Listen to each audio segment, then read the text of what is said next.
everyone, come back with me Salsana Villa. At this time, I will present a topic with the time restoring the tourism economy during the COVID-19 pandemic and the new normal era. Why did I choose this topic?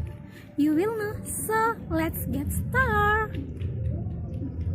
It has been more or less a year since we have been hit by the COVID-19 pandemic, which has made Indonesia economy fall apart.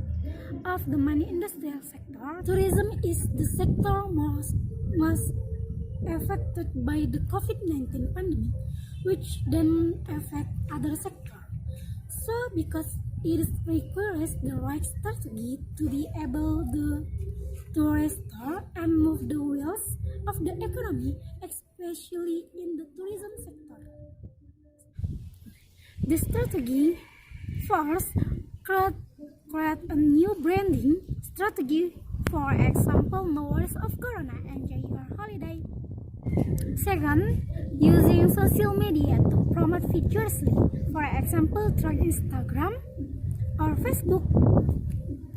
Number 3, promoting safety and healthing of tourism to international tourists. Yang 4, supporting tourism actor or activists in the tourism industry.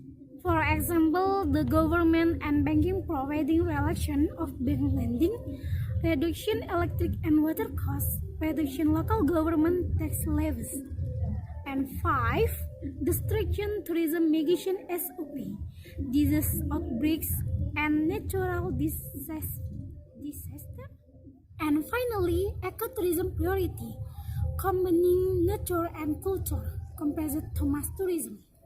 In the end, we are moving towards new discourse of tourism, and it is hope that it can restore our tourism economy in the future with the ultimate goal of community welfare. Alright, that's all I can share with all of you. Hopefully in the future this plugin will leave our country soon, so that's everything will be stable again. Okay, see you in the next video.